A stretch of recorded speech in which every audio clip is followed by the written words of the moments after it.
عليهم استغفرت لهم أم لم تستغفر لهم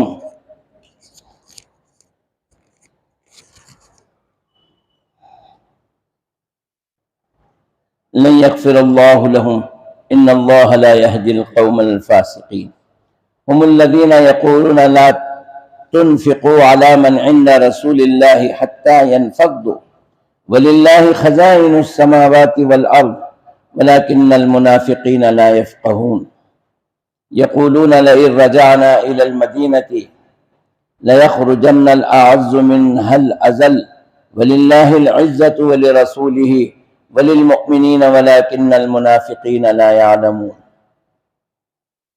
اور جب ان سے کہا جائے آؤ رسول اللہ تمہارے لیے استغفار کریں تو وہ نفی میں اپنے سر پھیر لیتے ہیں اور آپ انہیں دیکھتے ہیں کہ وہ تکبر کرتے ہوئے رک جاتے ہیں۔ ان کے حق میں برابر ہے کہ آپ ان کے لیے استغفار کریں یا ان کے لیے استغفار نہ کریں، اللہ انہیں ہرگز نہیں بخشے گا، بے شک اللہ نافرمان قوم کو ہدایت نہیں دیتا۔ وہ وہی ہے جو کہتے ہیں کہ تم ان پر خرچ نہ کرو جو رسول اللہ کے پاس ہیں یہاں تک کہ وہ منتشر ہو جائیں، اور آسمانوں اور زمین کے خزانے اللہ ہی کے ہیں، لیکن منافق سمجھتے نہیں۔ وہ کہتے ہیں البتہ اگر ہم لوٹ کر مدینے گئے تو معزز ترین لوگ ذلیل ترین لوگوں کو وہاں سے نکال دیں گے، اور عزت اللہ ہی کے لیے ہے اور اس کے رسول کے لیے، مومنوں کے لیے، لیکن منافق اس حقیقت کو نہیں جانتے۔ ایک سفیر آئے ہیں، جانے والے ان کا تعاون کر کے جائیں۔ جی یہ سورہ منافقون ہے، کل سے یہ سورہ شروع ہوئی ہے۔ میں عرض کر چکا ہوں کہ نبی کریم صلی اللہ علیہ وسلم کو پہلے تو صرف دو قوم سے واسطہ تھا، ایک اہل کتاب سے، ایک مشرکین مکہ سے۔ اہل کتاب میں دو تھے، یہود اور نصارہ، ان دونوں پر کتابیں نازل ہوئی تھیں، یہود پر توریت، نصارہ پر انجیل۔ حالانکہ توریت کے ہوتے ہوئے انجیل آئی۔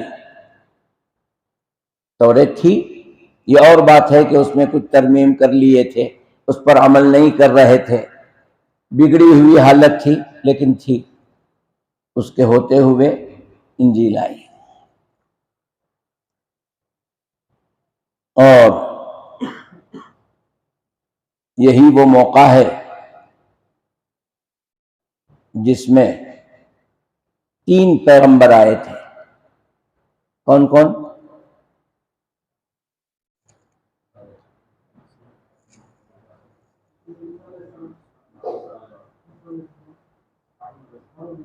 الحمدللہ حضرت موسیٰ آئے، انہوں نے اپنے بھائی کے لیے اللہ سے دعا مانگی، اے اللہ میں تنہا ہوں، اور پھر میری زبان میں نکنت بھی ہے۔ نکنت کا مطلب ہکلا پن، اور بہتر ہے میرے ساتھ ایک ساتھی کو بنا دے، اور انہوں نے اسے منشن بھی کیا، ہارون کو میرے ساتھ بنا دے۔ تو اللہ نے پہلے اور آخری مرتبہ کسی پیغمبر کے کہنے پر دوسرے شخص کو نبی بنایا۔ تو حضرت موسیٰ اور ہارون دونوں بھائی تھے اور ایک ساتھ نبی رہے۔ یہ دنیا کی تاریخ کا پہلا اور آخری موقع ہے۔ اس کے بعد حضرت عیسیٰ اور پھر خاتم الانبیاء محمد مصطفیٰ صلی اللہ علیہ وسلم۔ تو پہلے تو ایک اہل کتاب، ایک مشرکین مکہ ہی سے نبی کریم صلی اللہ علیہ وسلم کو واسطہ تھا۔ اس کے بعد جب مکے سے ہجرت کر کے مدینہ گئے، مدینہ میں بدر واقع ہو گئی، احد واقع ہو گئی، اور پھر اس کے بعد مسلمان جب جم گئے تو ایک نیا فرقہ شروع ہوا جسے منافق کہتے ہیں۔ کل بھی کہا تھا، آج مزید کہہ رہا ہوں تاکہ یہ باتیں ذہن نشین ہو جائیں۔ مسلمانوں کی بڑھتی ہوئی طاقت کو دیکھ کر کے وہ لوگ جن کے دلوں میں اسلام کی محبت نہیں تھی لیکن مجبوری تھی، کرتے بھی تو کیا کرتے، دل چونکہ ادھر تھا ادھر کا ساتھ دیتے تھے، حالات سدھرے ہوئے ادھر کے تھے تو ان کے ساتھ آتے تھے۔ تو اس اعتبار سے دونوں طرف ان کا رویہ رہا۔ ایک دن کیا ہوا، ایک غزوہ بنو مستلق کے موقع پر آپس میں کسی بات پر جھگڑا ہو گیا۔ جھگڑنے والوں میں ایک انصاری اور ایک مہاجر۔ انصاری کون؟ جی مدینے والے، نصرت کرنے والے، مدد کرنے والے۔ کس کی مدد کی تھی؟ مہاجر کی، جو وطن چھوڑ کے آئے تھے، جو گھر بار چھوڑ کے آئے، جو رشتہ داری چھوڑ کر آئے، ان کو یہ رشتہ داری دیے، ان کے بھائی بن گئے، جائیداد ان کو دے دی، کیونکہ وہ خالی ہاتھ آئے تھے، اور اپنے وطن میں، اپنے گھروں میں ان کو جگہ دی۔ اللہ کے رسول صلی اللہ علیہ وسلم ایک مہاجر کو ایک انصاری کے ساتھ کر دی۔ آپ کی جائیداد میں، آپ کے مکان میں، ہر چیز میں یہ برابر کا حصے دار ہے، یہ آپ کا بھائی ہے۔ اخوت آپ نے قائم کر دی، اسے ہم بھول گئے ہیں۔ جی ہاں، اس کا تھوڑا سا نمونہ پہلے بامبے میں ملتا تھا۔ جب کوئی آدمی کہیں سے بھاگ کر کے چلا جاتا تو وہاں کے لوگ اسے گلے لگا لیتے، اسے بساتے، اس کی مدد کرتے، جب تک وہ اپنے پیروں پہ کھڑا نہیں ہو جاتا بھرپور اس کا تعاون کرتے۔ ایک دور تھا، اب وہ بھی ختم ہوتا آیا۔ بہرکیف یہ تھی وہاں کی حالت، جو آنے والے کی نصرت کرتے تھے۔ تو ان دونوں میں جھگڑا ہوا، تو جب جھگڑا ہو گیا تو انہوں نے اپنے مہاجرین کو پکارا، انصار نے اپنے ساتھیوں کو پکارا، تو دو آدمیوں کا جھگڑا اتنا بڑھ گیا کہ ادھر سے انصار کھڑے ہو گئے اور ادھر سے مہاجر کھڑے ہوتا ہے۔ شیطان طاق میں رہتا ہے کہ موقع ملے اور آگ لگا دوں، تو وہاں بھی ایسی ہوا۔ تو حالانکہ نبی کریم صلی اللہ علیہ وسلم اپنے خیمے میں موجود تھے، لیکن یہاں جھگڑا ہو رہا تھا۔ تو جب یہ بات عبداللہ بن ابی، یہ منافقوں کا سردار تھا، تو اسے ملی تو اس نے کہا، دیکھا تم نے، جن کو کھانے دیے، جن کے اوپر خرچ کیے، جن کو آپ نے اپنے گھروں میں جگہ دی، جن کو بھائی سمجھا، آج جھگڑے کے موقع پر تم کو نہیں بلائے، وہ اپنے ساتھیوں کو بلائے۔ تم بھی تو اپنے ساتھیوں کو بلائے۔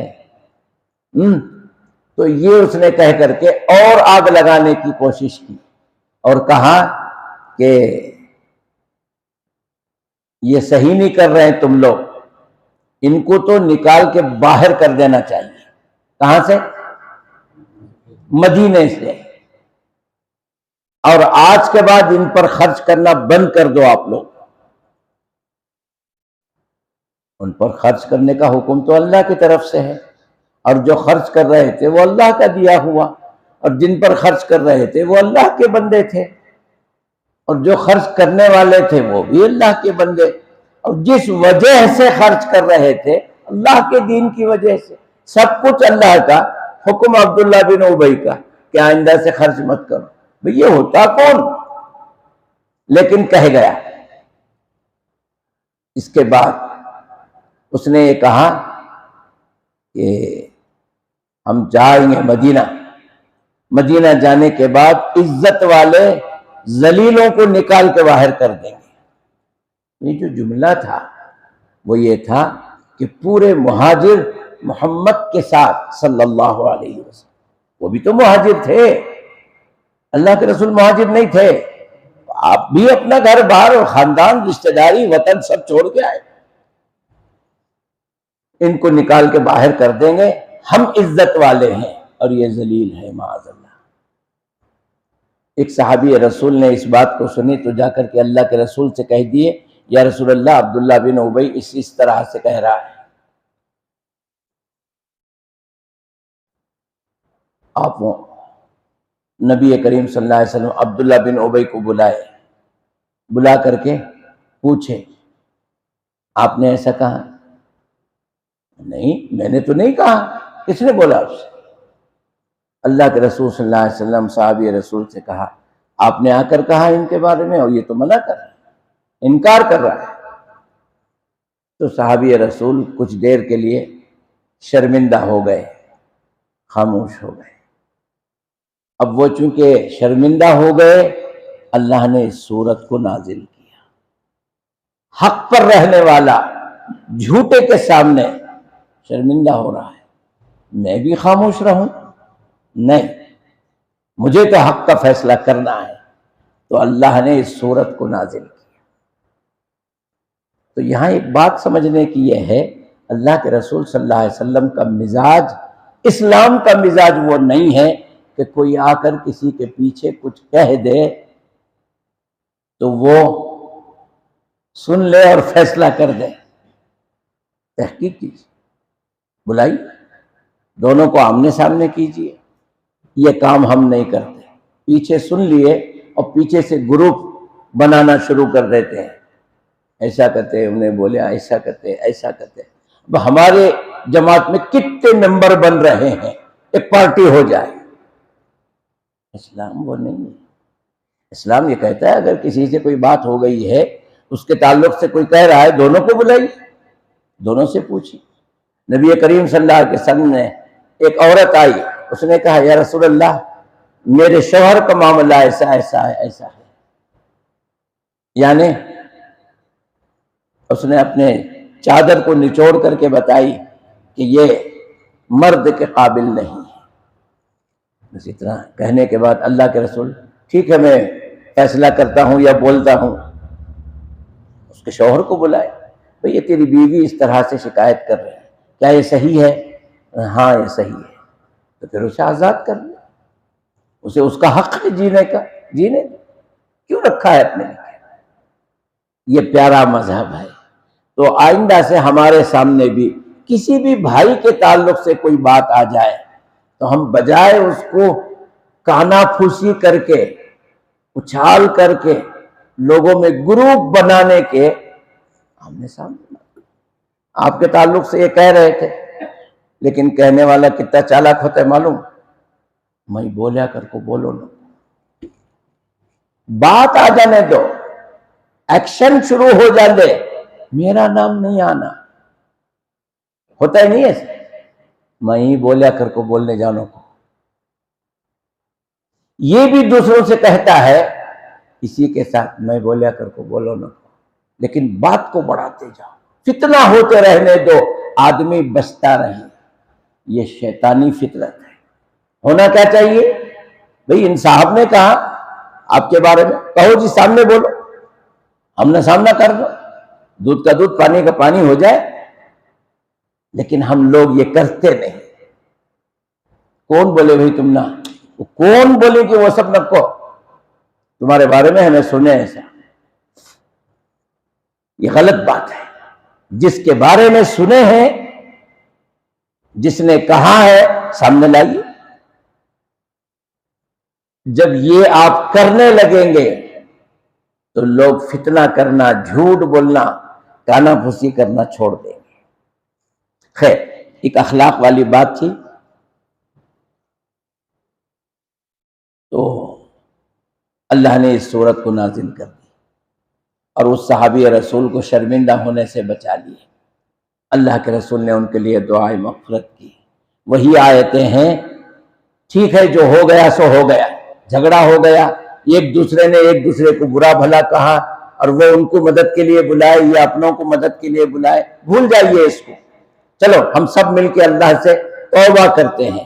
وَإِذَا قِيلَ لَهُمْ تَعَالَوْا، جب اللہ کے رسول صلی اللہ علیہ وسلم کہتے ہیں آؤ، چلو آؤ، يَسْتَغْفِرْ لَكُمْ رسول اللہ، اللہ کے رسول جو ہیں تمہارے لیے اللہ سے استغفار کریں گے۔ اللہ سے یہ کہیں گے کہ اے اللہ ان کی خطا کو بخش دے، شیطان نے ورغلایا، بھول ہو گئی، یہ لڑ گئے آپس میں اور ایک دوسرے کی شکایت ہو گئی، لہٰذا یہ بھائی بھائی ہیں آپس میں، ان کو ملا دے۔ لووا رؤوسہم ورأیتہم یصدون وہم مستکبرون، سب تو آ گئے لیکن جو منافق تھے وہ آئے نہیں، انہوں نے اپنے سر کو ہلا دیا، جاؤ جاؤ جاؤ، آئیں گے، جاؤ دیکھیں گے، اللہ کے رسول بلا رہے ہیں، جاؤ ہم آتے ہیں، جاؤ۔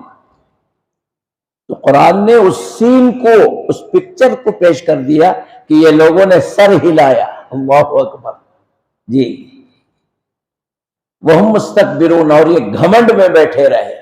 ہو سکتا تھا چلے جاتے، اللہ کے رسول ان کے لیے استغفار کرتے، اللہ اس خطا کو معاف کر دیتا، صاف ہو جاتے، لیکن نہیں گئے۔ سواء علیہم استغفرت لہم ام لم تستغفر لہم، اللہ نے فرمایا اے نبی ان لوگوں کے لیے آپ استغفار کرو، مجھ سے سفارش کرو یا نہ کرو، برابر ہے، اور اللہ انہیں ہدایت دینے والا نہیں ہے، اس لیے کہ ان کے اندر اتنا گھمنڈ اور تکبر ہے۔ لن یغفر اللہ لہم، اللہ انہیں نہیں معاف کرے گا۔ ان اللہ لا یہدی القوم الفاسقین، بے شک اللہ تعالی ایسی فاسق قوم کو ہدایت نہیں دیتا۔ ہدایت کے لیے لوگ بھی ویسے ہوں، ہدایت سب کو مل جائے، جو ہدایت کے قابل ہو اس کو ہدایت ملے۔ ہم الذین یقولون، اب آئی بات، یہ لوگ وہ ہیں جو کہتے ہیں لا تنفقوا، ان کے اوپر خرچ مت کرو، علی من عند رسول اللہ، جو رسول کے ساتھ آئے ہیں نا ان کے اوپر خرچ کرو لوگ، اب تک قرضہ لے ہو گیا، اب اپنی اپنی جائیدادیں واپس لے لو، ان کو یہاں سے ہٹا لو۔ وَلِلَّهِ خَزَائِنُ السَّمَاوَاتِ وَالْأَرْضِ، یہ جملہ اللہ تعالیٰ اپنے طرف سے کہہ رہا ہے، ارے یہ کیا نکالیں گے اور یہ کیا خرچ کریں گے، سب کچھ تو اللہ کا ہے۔ وَلِلَّهِ خَزَائِنُ السَّمَاوَاتِ وَالْأَرْضِ، زمین و آسمان کے پورے خزانے اللہ کے ہیں۔ بھائی ان کا کھجور کا باغ تھا، ایک مہاجر آدمی آیا، انہوں نے اپنے باغ کا آدھا حصہ اپنے مہاجر بھائی کو دے دیے، صحیح ہے؟ اللہ فرماتا ہے اس کھجور کے درخت میں پھل کس نے دیا؟ اگر پھل نہ آئے تو درخت لے کے کیا کریں گے آپ؟ فصل تو میں دیتا ہوں نا، ایک کے 100 دانے میں اگاتا ہوں، اب یہ خرچ کرے گا نہیں کرے گا یہ فیصلہ کرے گا۔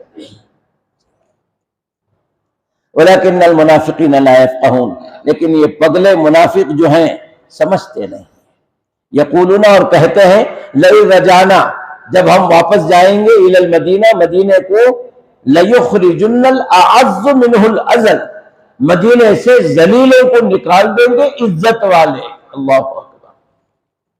وَلِلَّهِ الْعِزَّةُ وَلِرَسُولِهِ، ان پاگلوں سے کہہ دو عزت تو اللہ اس کے رسول کے لیے ہے، تمہاری کیا اوقات ہے، تمہاری کیا عزت ہے۔ وَلِلْمُؤْمِنِينَ، اور مومنوں کے لیے عزت ہے۔ وَلَكِنَّ الْمُنَافِقِينَ لَا يَعْلَمُونَ، لیکن منافق ہیں کہ جانتے نہیں۔ آج بھی بعض ایسے مسلمان ہیں معمولی کرسی کے لیے، اقتدار کے لیے غیروں کے پیر پڑتے ہیں، مشرکوں کے پیر پڑتے ہیں، مندروں میں پوجا کرتے ہیں، کیوں؟ تاکہ ہمیں عزت ملے، لوگ یہ سمجھیں اے ہمارے ساتھ ہیں، نمانگے ادارے ہو اور مجھے ووٹ ملیں گے، غیر مسلم بھی ہم کو چاہیں گے، یہیں ایمان ختم ہوتا ہے۔ اگر ایمان ہے وَتُعِزُّ مَن تَشَاءُ وَتُذِلُّ مَن تَشَاءُ، اللہ جسے چاہے عزت دے دے اور جسے چاہے ذلت دے دے، کسی کی قدم بوسی کرنے سے، کسی مندر میں جا کے پوجا کرنے سے اللہ ایم ایل اے بنا دے گا؟ نہیں بنائے گا۔ توحید پر قائم رہیں، عزت دینا نہ دینا اللہ کے ہاتھ ہے۔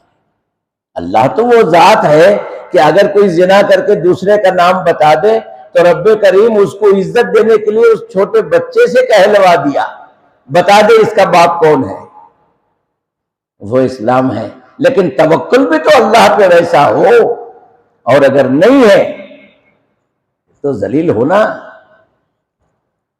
اب دیکھیے یہ صاحب تھکے پھکے ہو کے رہ گئے تھے، جو سنا تھا وہ آ کر اللہ کے رسول سے بولے اور وہ جھٹلا گیا، شرمندہ ہو گئے۔ لیکن اللہ عزت دیا، شرمندہ ہونے نہیں دیا، سورت کو نازل کر دیا، بتایا کہ حق کیا ہے، یہ عبداللہ بن ابی منافق جھوٹا ہے، یہ صحابی سچ کہہ رہے ہیں۔ وہ مولانا وہ زمانے کے باتاں سب بھی اب ہے کیا؟ نہیں، اب بھی وہی اللہ ہے، اللہ بدلا نہیں ہے، ایمان بدلا ہے۔ توکل کیجئے، اللہ ہر مقام پر ایمان والوں کو عزت دے گا۔ قرآن کی آیت ہے العزت للہ ولی رسولی وللمومنین، عزت تو اللہ کے لیے ہے اور اس کے بعد اللہ کے رسول کے لیے ہے، اس کے بعد مومنوں کے لیے۔ مومنوں کو عزت دینا کس کے ذمہ ہے؟ تو مومنوں کو کرنا کیا ہے؟ اللہ پہ اعتماد، بھروسہ، توکل کرو، اللہ آپ کو ہر قدم پر عزت دے گا۔ یہ دشمن کیا چیز ہے؟ یہ تو پتھر کے سامنے جھکنے والے ہیں، اللہ کے سامنے جھکنے والے کو کیا ہرائیں گے؟ لیکن جھکنے والا بھی تو اللہ پر توکل یقین کرے۔ سبحان اللہ وبحمدہ، سبحانک اللہم وبحمدک، اشہد ان لا الہ الا انت، استغفرک واتوب الیک۔